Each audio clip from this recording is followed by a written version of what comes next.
Assalamualaikum warahmatullahi wabarakatuh. Salam sejahtera bagi kita semua. Marilah kita sampaikan rasa syukur kehadirat Allah Subhanahu wa taala. Tidak lupa, mari kita haturkan sholawat serta salam kepada Nabi besar kita Rasulullah Sallallahu Alaihi Wasallam selaku junjungan kita semua. Hadirin yang saya hormati, pada kesempatan yang berbahagia ini, izinkanlah saya untuk menyampaikan pidato tentang pandangan generasi muda terhadap perubahan sistem pendidikan menuju era digital. Perubahan. Siapa tidak takut dengan itu? Yang tua takut dengan anak cucu terbawa oleh kemajuan dunia? Semakin hari semakin canggih saja. Yang dulu bertemu dengan sanak saudara dari jauh harus bertemu secara luring, sekarang bisa dengan mudahnya secara daring. Yang dulu pembelajaran masih melalui luring, sekarang juga sudah bisa secara daring.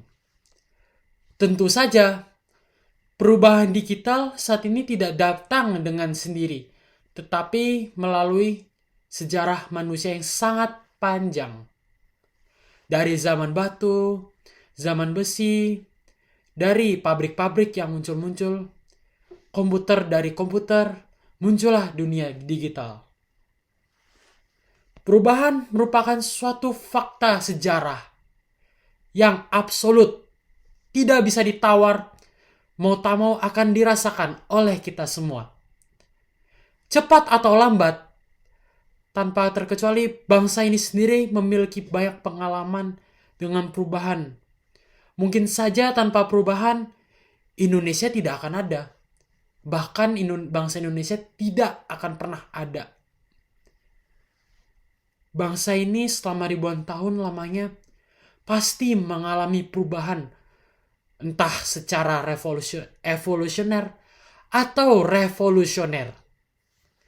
Selama ribuan tahun, bangsa yang kita cintai ini, tentu saja bangsa ini merasakan perubahan, dari perubahan tangan penguasa hingga perubahan teknologi yang tak ada habisnya atau infinite.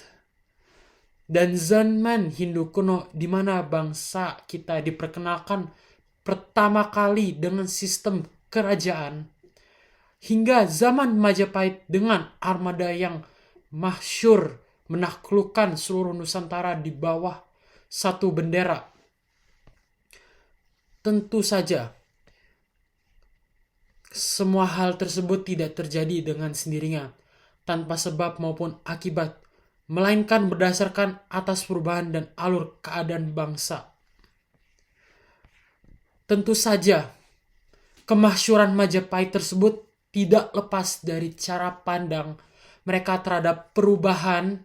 Mereka tidak mengabaikan perubahan, tetapi mereka menggunakan perubahan dengan cerdik dan sistematis. Tentu saja, mereka hanya hal tersebut, tentu saja hal tersebut bukan hanya sebuah kemauan, tetapi adalah kewajiban.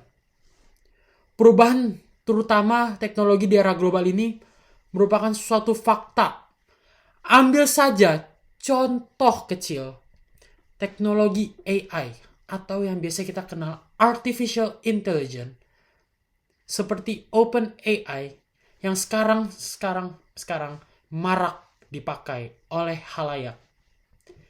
Jika kita mengingat kembali, anggap saja 5 tahun yang lalu, kita tentu tidak akan terpikir AI itu apa dan apa sebenarnya AI. Seperti ChatGPT yang akan muncul dan mendominasi landscape teknologi saat ini. Semua informasi yang kita inginkan, AI dapat berikan, bahkan Google yang serba tahu pun terpaksa tertunduk. Tentu saja, sebuah perubahan teknologi, suka atau tidak suka, juga akan berdampak akan pada cara pandang. Dan tentu saja resiko termakan oleh teknologi tidaklah kecil.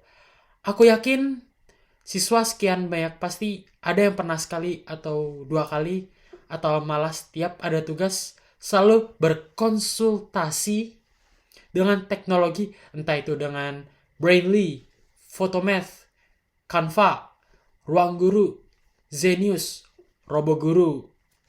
Atau jika tidak beruntung, jika ternyata soalnya tidak ada di Google, langsung bertanya dengan ChatGPT. Tentu saja, ini merupakan double-edged sword alias pedang bermata ganda. Akses teknologi telah merevolusi bagaimana pendidikan dijalankan dan bagaimana yang dididik menjalani pendidikannya. Pada satu sisi, kemajuan teknologi yang tidak disertai cara pandang yang benar adalah kesalahan yang sangat fatal. Secara hakiki, sistem pendidikan bertujuan untuk mempertajam kecerdasan, memperkukuh kemauan, dan memperhalus perasaan. Teknologi digital dapat membantu tiga asas tersebut. Tetapi ia juga dapat berakhir fatal jika termakan tanpa cara pandang yang benar. Ambil contoh saja seperti di atas. Menggunakan bantuan digital tidak salah dan tak akan pernah salah, tetapi menganggap bantuan tersebut sebagai suatu akhir tanpa memahami cara. Ialah kesalahan sangat fatal. Apa bedanya generasi muda yang hanya copy-paste soal ke Google, kemudian copy-paste jawaban dari website ke mesin yang hanya menerima input dan menghasilkan output tanpa mengetahui karena hakikatnya ialah benda mati? Bukannya memahami cara yang baik, ia hanya mengambil hasil akhir, dia hanya menganggap teknologi sebagai sebuah ends saja. Hal ini sangatlah salah karena bukannya menghasilkan insan yang dapat memahami permasalahan, ia hanya menghasilkan insan yang hanya menemukan. Tentu saja tidak ada yang salah dengan cara menemukan jawaban. Tetapi jika tidak memahami baik apa permasalahannya secara dalam, maka hasil yang ia temukan tak akan ia pahami sekalipun.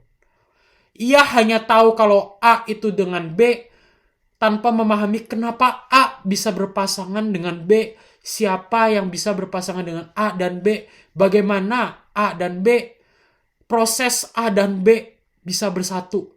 Mereka tidak tahu, mereka cuma ingin tahu jawabannya. Generasi yang instan, bukan? Kebiasaan menghafal ini tidak akan menambah kecerdasan. Justru menjadikan kita bodoh, mekanis, seperti halnya mesin yang hanya bisa melakukan satu hal saja. Yang bisa kita kenal dengan sebutan NPC, non-playable character. Sehingga cara pandang dalam dunia digitalisasi itu penting sekali, termakan oleh teknologi dan menjadi mesin tidaklah baik. Maupun menghindari perubahan sama saja tidak baik. Perubahan itu bagaikan sungai, ada kalanya tenang, ada kalanya surut, ada kalanya deras, tetapi ia akan tetap mengalir ketika airnya habis. Tak pantas lagi disebut sungai. Ia telah mati, begitu juga perubahan. Ada beberapa dekade di mana tidak terjadi apa-apa, dan ada minggu-minggu di mana dekade terjadi. Dan ketika air dan perubahan tersebut telah berhenti, begitulah juga manusia akan binasa. Murid yang cerdik juga insyaf bahwa jika dia sudah tahu cara, satu undang, satu kunci, buat menyelesaikan satu golongan persoalan, maka tidaklah ia menghafal berpuluh-puluh persoalan atau jawaban puluhan atau ratusan persoalan itu. Tetapi dia pegang cara atau kuncinya persoalan tadi saja. Dan kunci yang dipegang di dunia digital ini ialah bagaimana menyikapi, menemukan, tidak berarti paham, tetapi memahami, membuka jalan untuk menemukan. Demikian pidato yang saya dapat sampaikan. Semoga bermanfaat untuk kita semua. Jika ada kelebihan atau kekurangan yang setiap kata yang terucap, saya mengucapkan mohon maaf sebesar-besarnya. Sekian dari saya. Wassalamualaikum warahmatullahi wabarakatuh.